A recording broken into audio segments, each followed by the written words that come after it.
फिल्में आ रही है जो चर्चाओं में है, हाँ। जैसे संघर्ष की बात कर लूँ मैं और गॉडफादर की बात कर लूँ, आपने देखे होंगे उनके बिल्कुल looks। बिल्कुल बिल्कुल। कैसा लगता है आपको? बहुत अच्छा लगता है। इवन संघर्ष 2 का तो मैंने उनको पर्सनली बोला भी कि आपने बहुत कमाल किया, आपका लुक, पोस्टर, वैल्यू कमाल की लग रही है। तो उनका टीज़र भी आप देख रहे होंगे कि धमाल का टीज़र एक नया है। और एक होता है ना स्टाइल, भोजपुरी को क्या चाहिए, एक नया फ्लेवर चाहिए, एक एक्सपेरिमेंट लोग कर रहे हैं।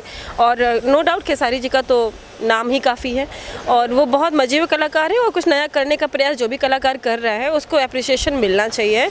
और आगे हम भी सीख रहे हैं कि हम भी कुछ अच्छा प्रयास करें।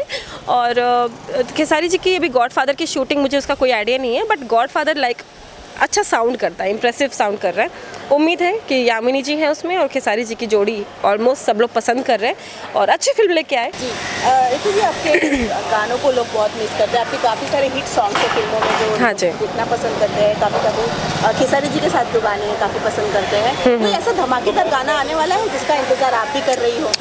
गाने तो सेंस में गाने अभी बहुत कम कर रही हूँ एज ए एल्बम कहा जाए तो। हाँ, फिल्मों से उम्मीद है कि मेरी अभी अपराधी फिल्म के भी गाने है ना, रेतिया से रेतल करा, एक गाना भी रिलीज़ हुआ है खेसारी जी के साथ। उसके बाद उसी फिल्म के गाने और भी रिलीज़ होने वाले हैं। और मुझे गानों से ज़्यादा उम्मीद अभी है कि जो हमने अच्छी अच्छी फिल्में करी हैं वो कब रिलीज़ होंगी, ट्रेलर कब हमारे दर्शकों तक पहुंच पाएगा, उससे बहुत मैं वेट कर रही हूँ। एक्साइटमेंट है कि एक अच्छी फिल्म जो सिनेमा जो दर्शक वेट कर रहे हैं वो जल्द से जल्द रिलीज़ हो और लोग देखें और अप्रिशिएट करें या शिकायत करें। उनके कमेंट्स में जानना चाहती हूँ कि कैसा लग रहा है।